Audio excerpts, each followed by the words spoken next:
आज आप सबके समक्ष श्री सत्यनारायण व्रत कथा प्रस्तुत है। श्री गणेश जी का नाम लेके कथा की शुरुआत करते हैं। प्रेम से बोलिए श्री गणेश भगवान की जय। एक समय की बात है, नैशिरण्य तीर्थ में शौनकादि 88,000 ऋषियों ने श्री सूत जी से पूछा, हे प्रभु, इस कलयुग में वेद विद्या रहित मनुष्यों को प्रभु भक्ति किस प्रकार मिल सकती है तथा उनका उद्धार कैसे होगा। हे मुनि श्रेष्ठ, कोई सा तप बताइए जिससे थोड़े समय में ही पुण्य मिले और मनवांछित फल भी मिल जाए। इस प्रकार की कथा सुनने की हम लोग इच्छा रखते हैं। सभी शास्त्रों के ज्ञाता सूत जी बोले, हे वैष्णवों में पूज्य, आप सभी ने प्राणियों के हित की बात पूछी है, इसलिए मैं एक ऐसे श्रेष्ठ व्रत के बारे में आप लोगों को जरूर बताऊंगा जिसके बारे में नारद जी ने लक्ष्मी नारायण जी से पूछा था और लक्ष्मीपति श्री हरि ने नारद जी से कहा था। आप सब भी इसे ध्यान से सुनिए। एक समय की बात है, नारद जी दूसरों के हित की इच्छा लिए अनेकों लोकों में घूमते हुए मृत्युलोक में जा पहुंचे। यहाँ उन्होंने अनेक योनियों में जन्मे सभी मनुष्यों को अपने कर्मों के अनुसार पीड़ा झेलते हुए देखा। उनका दुख देख नारद जी सोचने लगे कि कैसा यत्न किया जाए जिसके करने से निश्चित रूप से मानव के दुखों का अंत हो जाए। इसी विचार पर मनन करते हुए वह विष्णुलोक में गए। वहां वह देवों के ईश भगवान नारायण की स्तुति करने लगे, जिनके हाथों में शंख चक्र गदा और पद्म थे तथा गले में वरमाला पहने हुए थे। स्तुति करते हुए नारद जी बोले, हे भगवान, आप अत्यंत शक्ति से संपन्न हैं, मन तथा वाणी भी आपको नहीं पा सकती हैं। आपका आदि मध्य तथा अंत नहीं है। निर्गुण स्वरूप सृष्टि के कारण भक्तों के दुख को दूर करने वाले आपको मेरा नमस्कार है। नारद जी की स्तुति सुन विष्णु भगवान बोले, हे मुनिश्रेष्ठ, आपके मन में क्या बात है, आप किस काम के लिए पधारे हैं, उसे निसंकोच कहें। इस पर नारद मुनि बोले कि मृत्युलोक में अनेक योनियों में जन्मे मनुष्य अपने कर्मों के द्वारा अनेकों दुख से दुखी हो रहे हैं। हे नाथ, आप मुझ पर दया रखते हैं, तो बताइए कि वो मनुष्य थोड़े प्रयास से ही अपने दुखों से कैसे छुटकारा पा सकते हैं। श्रीहरि बोले, हे नारद, मनुष्यों की भलाई के लिए तुमने बहुत अच्छी बात पूछी है। जिसके करने से मनुष्य मोह से छूट जाता है, वह बात मैं कहता हूँ, उसे सुनो। स्वर्ग लोक व मृत्युलोक दोनों में एक दुर्लभ उत्तम व्रत है जो पुण्य देने वाला है। आज प्रेमवश होकर मैं उसे तुमसे कहता हूँ। श्री सत्यनारायण भगवान का यह व्रत अच्छी तरह विधान पूर्वक करके मनुष्य तुरंत ही यहाँ सुख भोग कर मरने पर मोक्ष पाता है। श्रीहरि के वचन सुन नारद जी बोले कि उस व्रत का फल क्या है और उसका विधान क्या है, यह व्रत किसने किया था, इस व्रत को किस दिन करना चाहिए, सभी कुछ विस्तार से बताए। नारद जी की बात सुनकर श्री हरि बोले, दुख व शोक को दूर करने वाला यह व्रत सभी स्थानों पर विजय दिलाने वाला है। मानव को भक्ति व श्रद्धा के साथ शाम को श्री सत्यनारायण की पूजा धर्म परायण होकर ब्राह्मणों व बंधुओं के साथ करनी चाहिए। भक्ति भाव से ही नैवेद्य केले का फल, घी, दूध और गेहूं का आटा सवाया लें। गेहूं के स्थान पर साठी का आटा, शक्कर तथा गुड़ लेकर वह सभी भक्षण योग्य पदार्थों को मिलाकर भगवान का भोग लगाएं। ब्राह्मणों सहित बंधु बांधवों को भी भोजन कराएं, उसके बाद स्वयं भोजन करें। भजन कीर्तन के साथ भगवान की भक्ति में लीन हो जाएं। इस तरह से सत्यनारायण भगवान का यह व्रत करने पर मनुष्य की सारी इच्छाएं निश्चित रूप से पूरी होती हैं। इस कलिकाल अर्थात कलियुग में मृत्युलोक में मोक्ष का यही एक सरल उपाय बताया गया है। इति श्री सत्यनारायण व्रत कथा प्रथम अध्याय संपूर्ण। प्रेम से बोलिए श्री सत्यनारायण भगवान की जय।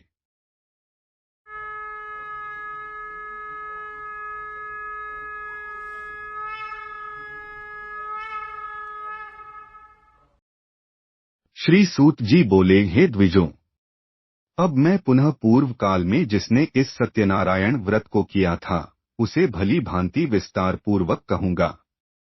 रमणीय काशी नामक नगर में एक अत्यंत निर्धन ब्राह्मण रहता था। भूख और प्यास से व्याकुल होकर वह प्रतिदिन धरती पर भटकता रहता था। ब्राह्मण प्रिय भगवान ने उस दुखी ब्राह्मण को देखकर वृद्ध ब्राह्मण का रूप धारण करके उस द्विज से आदर पूर्वक पूछा, हे विप्र, प्रतिदिन अत्यंत दुखी होकर तुम किस लिए पृथ्वी पर भ्रमण करते रहते हो? हे द्विज श्रेष्ठ, यह सब बतलाओ, मैं सुनना चाहता हूँ। दीन ब्राह्मण बोला, प्रभो, मैं अत्यंत दरिद्र ब्राह्मण हूँ और भिक्षा के लिए ही धरती पर घूमा करता हूँ। यदि आप इसका कुछ उपाय जानते हो तो कृपा पूर्वक बतलाइए। वृद्ध ब्राह्मण ने कहा, हे ब्राह्मण देव, सत्यनारायण भगवान विष्णु मनोवांछित फल देने वाले हैं। हे विप्र, तुम उनका उत्तम व्रत और पूजन करो, जिसे करने से मनुष्य सभी दुखों से मुक्त हो जाता है। व्रत के विधान को भी ब्राह्मण से यत्न पूर्वक कहकर वृद्ध ब्राह्मण रूपधारी भगवान सत्यनारायण वहीं पर अंतर्धान हो गए। ब्राह्मण मन ही मन सोचने लगा कि जिस व्रत को वृद्ध ब्राह्मण करने को कह गए हैं, मैं उसे जरूर करूंगा। यह निश्चय करने के बाद उसे रात में नींद नहीं आई। तदंतर प्रातःकाल उठकर सत्यनारायण भगवान के व्रत का निश्चय कर वह ब्राह्मण भिक्षा के लिए चला गया। उस दिन निर्धन ब्राह्मण को भिक्षा में बहुत धन मिला। उसी धन से उसने बंधु बांधवों के साथ मिलकर श्री सत्यनारायण भगवान का व्रत संपन्न किया। इस व्रत के प्रभाव से वह श्रेष्ठ ब्राह्मण सभी दुखों से मुक्त होकर संपूर्ण संपत्तियों से संपन्न हो गया। उसी समय से यह ब्राह्मण हर माह इस व्रत को करने लगा। इस प्रकार भगवान सत्यनारायण के इस व्रत को करके वह श्रेष्ठ ब्राह्मण सभी पापों से मुक्त हो गया और उसने दुर्लभ मोक्ष पद को प्राप्त किया। हे विप्र, पृथ्वी पर जब भी कोई मनुष्य श्री सत्यनारायण व्रत करेगा उसी समय से उसके समस्त दुख नष्ट हो जाएंगे। सूत जी बोले, हे ब्राह्मणों, इस प्रकार भगवान नारायण ने नारद जी से जो कुछ कहा वह मैंने आप सब से कह दिया। आगे अब और क्या कहूँ? ऋषियों ने कहा, हे मुनिवर, संसार में उस ब्राह्मण से सुनकर और किस किस ने इस व्रत को किया, हम सब इस बात को सुनना चाहते हैं। इसके लिए हमारे मन में श्रद्धा का भाव है। सूत जी बोले, हे मुनियों, इस पृथ्वी पर जिस जिसने इस व्रत को किया उसे आप लोग सुने। एक समय वही विप्र अपने धन व संपत्ति के अनुसार अपने बंधु बांधवों के साथ इस व्रत को करने को तैयार हुआ। उसी समय एक लकड़हारा वहां आया और लकड़ियां बाहर रखकर उस ब्राह्मण के घर में गया। प्यास से व्याकुल वह लकड़हारा ब्राह्मण को व्रत करते देख उनको नमस्कार कर पूछने लगा कि आप यह क्या कर रहे हैं तथा इसे करने से क्या फल मिलेगा, कृपया मुझे विस्तार से बताएं। ब्राह्मण ने कहा कि सब मनोकामनाओं को पूरा करने वाला यह सत्यनारायण भगवान का व्रत है। इनकी कृपा से ही मेरे घर में धन धान्य आदि की वृद्धि हुई है। उसी के प्रभाव से मुझे यह सब महान धन धान्य आदि प्राप्त हुआ है। जल पीकर तथा प्रसाद ग्रहण करके वह नगर चला गया। लकड़हारे ने अपने मन में संकल्प किया कि आज लकड़ी बेचने से जो धन मिलेगा उसी से श्री सत्यनारायण भगवान का उत्तम व्रत करूंगा। इस प्रकार मन में चिंतन करता हुआ मस्तक पर लकड़ियां रख उस सुंदर नगर में बेचने गया जहां धन संपन्न लोग रहते थे। उस दिन उसने लकड़ियों का 2 गुना मूल्य प्राप्त किया। तदंतर प्रसन्न हृदय होकर वह केला, शक्कर, घी, दूध, दही और गेहूं का आटा सवाया मात्रा में लेकर अपने घर गया। तत्पश्चात उसने अपने बंधु बांधवों को बुलाकर विधि विधान से सत्यनारायण भगवान का पूजन और व्रत किया। इस व्रत के प्रभाव से वह धन पुत्र से संपन्न हो गया और इस लोक में अनेक सुख भोग अंत काल में बैकुंठ लोक चला गया। इति श्री सत्यनारायण व्रत कथा 2 अध्याय संपूर्ण। प्रेम से बोलिए श्री सत्यनारायण भगवान की जय।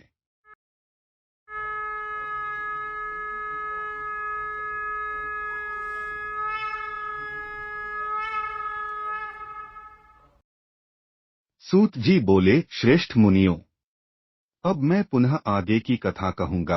आप लोग सुने। प्राचीन काल में उल्कामुख नाम का एक राजा था। वह जितेंद्रिय, सत्यवादी और अत्यंत बुद्धिमान था। वह विद्वान राजा प्रतिदिन देवालय जाता था और ब्राह्मणों को धन देकर संतुष्ट करता था। कमल के समान मुख वाली उसकी पत्नी शील, विनय एवं सौंदर्य आदि गुणों से संपन्न तथा पतिपरायण थी। राजा एक दिन पत्नी के साथ भद्रशिला नदी के तट पर श्री सत्यनारायण का व्रत कर रहा था। उसी समय व्यापार के लिए अनेक प्रकार की पुष्कल धनराशि से संपन्न एक वैश्य वहां आया। भद्रशिला नदी के तट पर नाव को स्थापित कर वह राजा के समीप गया और राजा को उस व्रत में दीक्षित देखकर विनय पूर्वक पूछने लगा, हे राजन, आप भक्ति युक्त चित्त से यह क्या कर रहे हैं? कृपया यह सब बताइए, इस समय मैं सुनना चाहता हूँ। राजा बोले, हे साधो, पुत्र आदि की कामना से अपने बंधु बांधवों के साथ मैं अतुल तेज संपन्न भगवान विष्णु का व्रत एवं पूजन कर रहा हूँ। राजा की बात सुनकर वैश्य ने आदरपूर्वक कहा, राजन, इस विषय में आप मुझे सब कुछ विस्तार से बतलाइए। आपके कथानुसार मैं भी यह व्रत एवं पूजन करूंगा। मुझे भी संतान नहीं है। इस व्रत से अवश्य ही संतान प्राप्त होगी। ऐसा विचार कर वह व्यापार से निवृत्त हो आनंदपूर्वक अपने घर गया। उसने अपनी भार्या लीलावती से संतान प्रदान करने वाले इस व्रत को विस्तार पूर्वक बताया तथा यह भी कहा कि जब मुझे संतान की प्राप्ति होगी तब मैं भी इस व्रत को करूंगा। एक दिन उसकी सती साध्वी भार्या लीलावती पति के साथ आनंदचित्त से ऋतुकालीन धर्माचरण में प्रवृत्त हुई और भगवान सत्यनारायण के कृपा से गर्भिणी हुई। 10वें महीने में उसे कन्या रत्न की उत्पत्ति हुई। वह कन्या शुक्ल पक्ष के चंद्रमा की भांति दिन प्रतिदिन बढ़ने लगी। उस कन्या का नाम कलावती रखा गया। उसके बाद एक दिन लीलावती ने अपने स्वामी से मधुर वाणी में कहा, आप पूर्व में संकल्पित श्री सत्यनारायण व्रत को क्यों नहीं कर रहे हैं? वैश्य बोला, प्रिय, इसके विवाह के समय व्रत करूंगा। इस प्रकार अपनी पत्नी को भली भांति आश्वस्त कर वह व्यापार करने के लिए नगर की ओर चला गया। इधर कन्या कलावती पिता के घर में बढ़ने लगी। तदंतर वैश्य जब नगर वापस लौटा तो उसने अपनी कन्या को सखियों के साथ देखा। कन्या को विवाह योग्य देखकर उसने आपस में मंत्रणा की। कन्या के विवाह के लिए श्रेष्ठ वर की खोज करो, ऐसा दूत से कहकर शीघ्र ही उसे भेज दिया। उसकी आज्ञा प्राप्त करके दूत कांचन नामक नगर में गया और वहां से एक वैश्य के पुत्र को लेकर आया। वैश्य ने उस लड़के को सुयोग्य, सुंदर और गुणों से संपन्न पाया। तब उसने अपनी जाति के लोगों तथा बंधु बांधवों के साथ संतुष्ट चित्त हो विधि विधान से उस सुयोग्य वर के हाथ में कन्या का दान कर दिया। उस समय भी वह वैश्य दुर्भाग्यवश भगवान का वह उत्तम व्रत भूल गया। विवाह के समय में व्रत न करने के कारण भगवान उस पर रुष्ट हो गए। कुछ समय के पश्चात अपने व्यापार कर्म में कुशल वह वैश्य अपने दामाद के साथ व्यापार करने के लिए समुद्र के समीप स्थित रत्नसारपुर नामक सुंदर नगर में गया और अपने श्री संपन्न दामाद के साथ वहां व्यापार करने लगा। तदंतर वे दोनों राजा चंद्रकेतु के रमणीय नगर में गए। उसी समय भगवान श्री सत्यनारायण ने उसे भ्रष्ट प्रतिज्ञ देखकर शाप दे दिया कि इसे दारुण, कठिन और महान दुख प्राप्त होगा। एक दिन एक चोर राजा चंद्रकेतु के धन को चुराकर वहीं आया जहां दोनों वैश्य ठहरे थे। वह अपने पीछे दौड़ते हुए दूतों को देखकर भयभीत चित्त से धन वही छोड़ शीघ्र ही छिप गया। इसके बाद राजा के दूत वहां आ गए जहां वैश्य थे। वहां राजा के धन को देखकर वे दूत उन दोनों वैश्यों को बांधकर ले आए। वे हर्षपूर्वक दौड़ते हुए राजा से बोले, प्रभु, हम 2 चोर पकड़ लाए हैं। इन्हें देखकर आप आज्ञा दें। राजा की आज्ञा से उन्हें शीघ्र ही दृढ़तापूर्वक बांधकर बिना विचार किए महान कारागार में डाल दिया गया। भगवान सत्यदेव की माया से किसी ने उन दोनों की बात नहीं सुनी और राजा चंद्रकेतु ने उन दोनों का धन भी ले लिया। भगवान के शाप से वैश्य के घर में उसकी भार्या भी अत्यंत दुखित हो गई। उनके घर का सारा धन चोर चुरा ले गया। लीलावती शारीरिक और मानसिक पीड़ाओं से युक्त, भूख और प्यास से दुखी हो अन्न की चिंता में दर दर भटकने लगी। कलावती कन्या भी भोजन के लिए प्रतिदिन घूमने लगी। एक दिन कलावती भूख से पीड़ित हो एक ब्राह्मण के घर गई। वहां जाकर उसने श्री सत्यनारायण के व्रत पूजन को देखा। वहां बैठकर उसने कथा सुनी और वरदान मांगा। तदंतर प्रसाद ग्रहण करके वह कुछ रात होने पर घर गई। माता लीलावती ने कन्या कलावती से प्रेम पूर्वक पूछा, पुत्री, रात में तू कहाँ रुक गई थी? तुम्हारे मन में क्या है? कलावती कन्या ने तुरंत माता से कहा, माँ, मैंने एक ब्राह्मण के घर में मनोरथ प्रदान करने वाला व्रत देखा है। कन्या की उस बात को सुनकर वह वैश्य की भार्या व्रत करने को उद्यत हुई और प्रसन्न मन से उस साध्वी ने बंधु बांधवों के साथ भगवान सत्यनारायण का व्रत किया और इस प्रकार प्रार्थना की कि भगवान, आप हमारे पति एवं जमाता के अपराध को क्षमा करें। वे दोनों अपने घर शीघ्र आ जाएं। इस व्रत से भगवान सत्यनारायण पुनः संतुष्ट हो गए तथा उन्होंने राजा चंद्रकेतु को स्वप्न दिखाया और स्वप्न में कहा, नृपश्रेष्ठ, प्रातःकाल दोनों वैश्यों को छोड़ दो और वह सारा धन भी दे दो जो तुमने उनसे इस समय लिया है, अन्यथा राज्य, धन एवं पुत्र सहित तुम्हारा सर्वनाश कर दूंगा। राजा से स्वप्न में ऐसा कहकर भगवान सत्यनारायण अंतर्धान हो गए। प्रातःकाल राजा ने अपने सभासदों के साथ सभा के मध्य बैठकर अपना स्वप्न लोगों को बताया और कहा, दोनों बंदी वैश्यों को शीघ्र मुक्त कर दो। राजा की बात सुनकर वे राजपुरुष दोनों महाजनों को बंधन मुक्त करके राजा के सामने लाकर विनय पूर्वक बोले, महाराज, बंधन से मुक्त करके दोनों वैश्य लाए गए हैं। दोनों वैश्य राजा चंद्रकेतु को प्रणाम करके अपने पूर्व वृतांत का स्मरण करते हुए भयभीत हो गए और कुछ बोल न सके। राजा ने वैश्यों को देखकर आदर पूर्वक कहा, आप लोगों को दुर्भाग्यवश यह महान दुख प्राप्त हुआ है। इस समय अब कोई भय नहीं है। फिर राजा ने उनकी बेड़ी खुलवाकर क्षौर कर्म आदि कराया। राजा ने वस्त्र अलंकार देकर वैश्यों को संतुष्ट किया तथा सामने बुलाकर मधुर वाणी से आनंदित किया। पहले जो धन लिया था उसे दोगुना करके दिया। तदंतर राजा ने पुनः उनसे कहा, साधो, अब आप अपने घर को जाएं। राजा को प्रणाम करके, आपकी कृपा से हम जा रहे हैं कहकर उन दोनों महावैश्यों ने अपने घर की ओर प्रस्थान किया। इति श्री सत्यनारायण व्रत कथा तृतीय अध्याय संपूर्ण। प्रेम से बोलिए श्री सत्यनारायण भगवान की जय।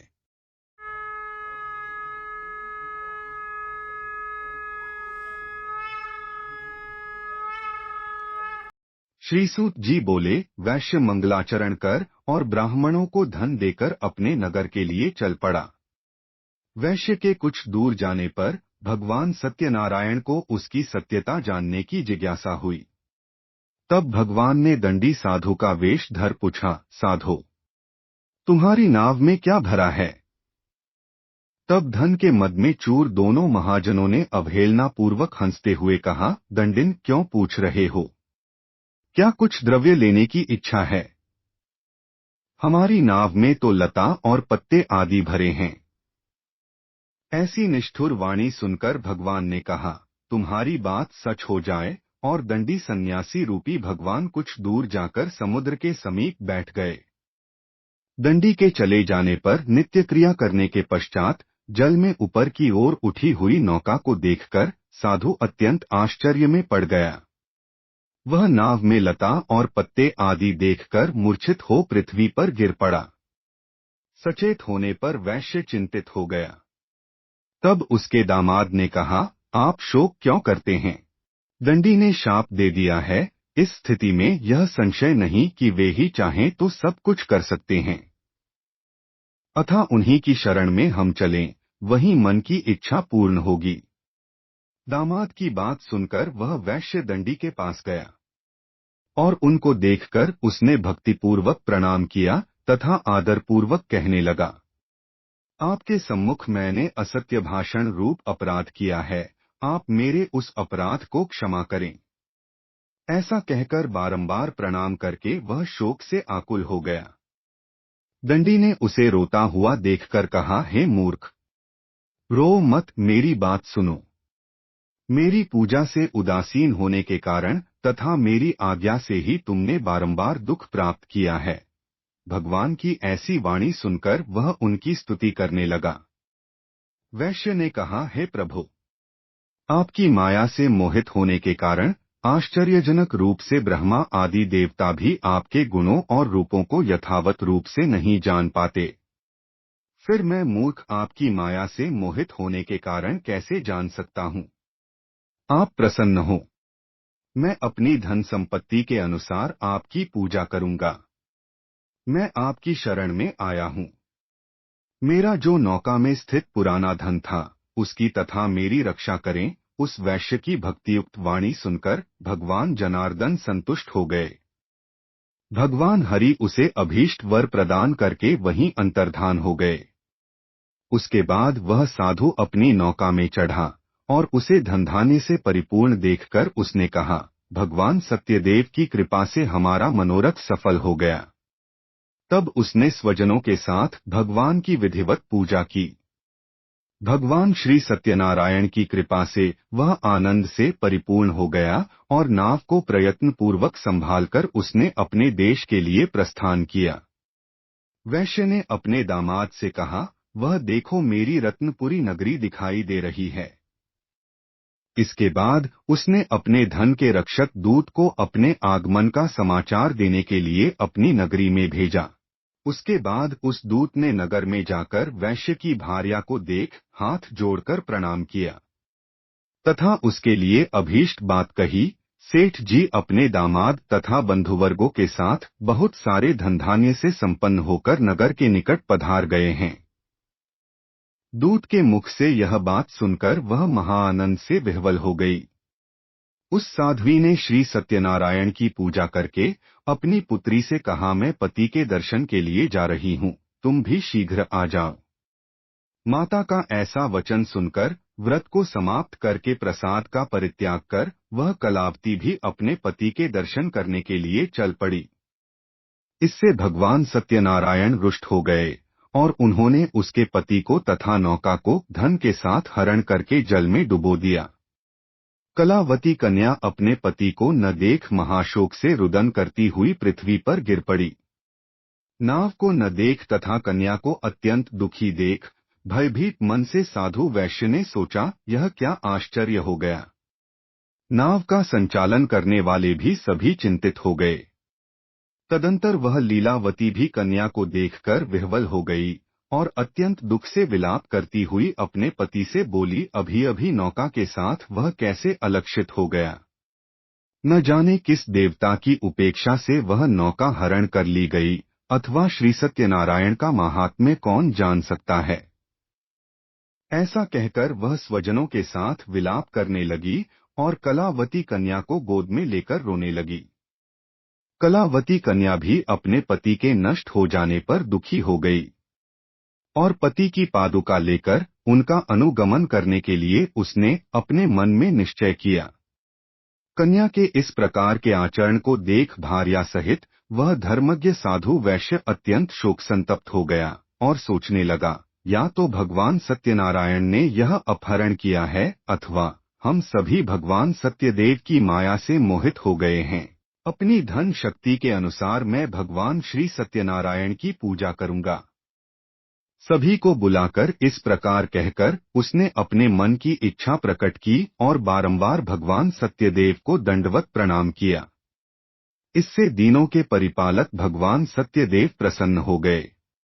भक्तवत्सल भगवान ने कृपापूर्वक कहा, तुम्हारी कन्या प्रसाद छोड़कर अपने पति को देखने चली आई, निश्चय ही इसी कारण उसका पति अदृश्य हो गया है।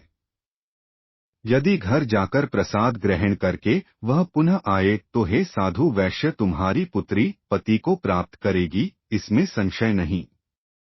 कन्या कलावती भी आकाशमंडल से ऐसी वाणी सुनकर शीघ्र ही घर गई और उसने प्रसाद ग्रहण किया। पुनः आकर स्वजनों तथा अपने पति को देखा। तब कलावती कन्या ने अपने पिता से कहा, अब तो घर चलें, विलंब क्यों कर रहे हैं। कन्या की वह बात सुनकर वैश्य संतुष्ट हो गया तथा विधि विधान से भगवान सत्यनारायण का पूजन करके धन तथा बंधुबांधवों के साथ अपने घर गया। तदंतर पूर्णिमा तथा संक्रांति पर्वों पर भगवान सत्यनारायण का पूजन करते हुए इस लोक में सुख भोग कर अंत में वह सत्यपुर बैकुंठ लोक में चला गया। इति श्री सत्यनारायण व्रत कथा चतुर्थ अध्याय संपूर्ण। प्रेम से बोलिए श्री सत्यनारायण भगवान की जय।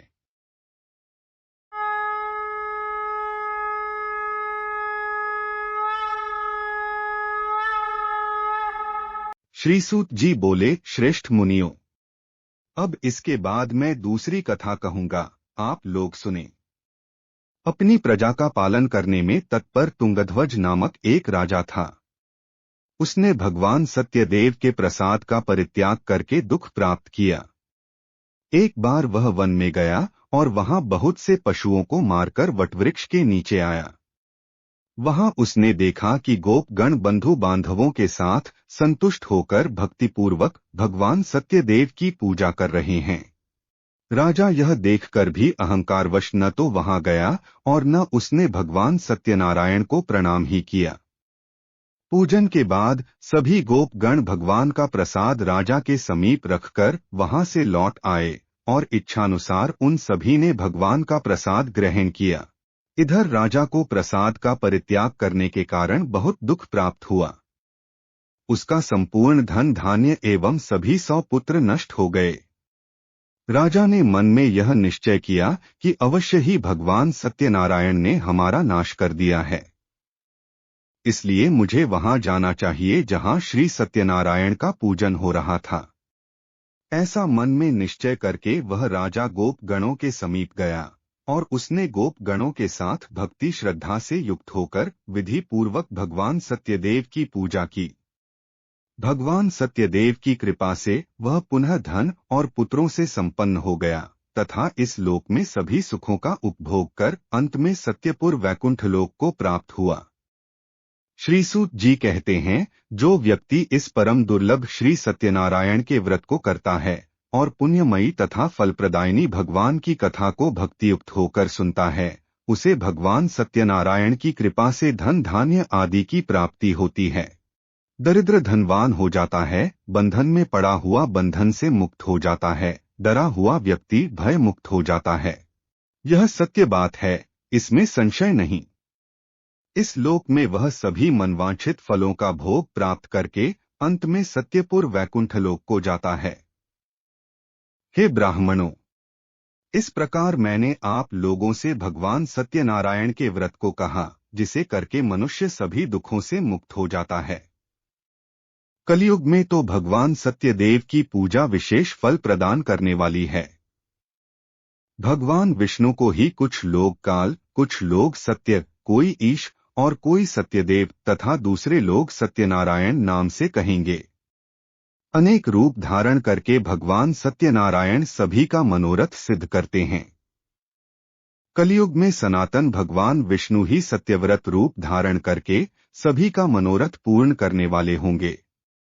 हे श्रेष्ठ मुनियों, जो व्यक्ति नित्य भगवान सत्यनारायण की इस व्रत कथा को पढ़ता है, सुनता है, भगवान सत्यनारायण की कृपा से उसके सभी पाप नष्ट हो जाते हैं। हे मुनीश्वरों, पूर्व काल में जिन लोगों ने भगवान सत्यनारायण का व्रत किया था, उसके अगले जन्म का वृतांत कहता हूँ, आप लोग सुने। महान प्रज्ञा संपन्न शतानंद नाम के ब्राह्मण सत्यनारायण व्रत करने के प्रभाव से दूसरे जन्म में सुदामा नामक ब्राह्मण हुए और उस जन्म में भगवान श्री कृष्ण का ध्यान करके उन्होंने मोक्ष प्राप्त किया। लकड़हारा भिल्ल गुहो का राजा हुआ और अगले जन्म में उसने भगवान श्री राम की सेवा करके मोक्ष प्राप्त किया। महाराज उल्कामुख दूसरे जन्म में राजा दशरथ हुए, जिन्होंने श्रीरंगनाथ जी की पूजा करके अंत में वैकुंठ प्राप्त किया। इसी प्रकार धार्मिक और सत्यव्रती साधु वैश्य पिछले जन्म के सत्यव्रत के प्रभाव से दूसरे जन्म में मोरध्वज नाम का राजा हुआ। उसने आरे से चीरकर अपने पुत्र की आधी देह भगवान विष्णु को अर्पित कर मोक्ष प्राप्त किया। महाराजा तुंगध्वज जन्मांतर में स्वयंभू मनु हुए और भगवत संबंधी संपूर्ण कार्यों का अनुष्ठान करके वैकुंठ लोक को प्राप्त हुए। जो गोप गण थे वे सब जन्मांतर में व्रजमंडल में निवास करने वाले गोप हुए और सभी राक्षसों का संहार करके उन्होंने भी भगवान का शाश्वत धाम गोलोक प्राप्त किया। इति श्री सत्यनारायण व्रत कथा पंचम अध्याय संपूर्ण। प्रेम से बोलिए श्री सत्यनारायण भगवान की जय।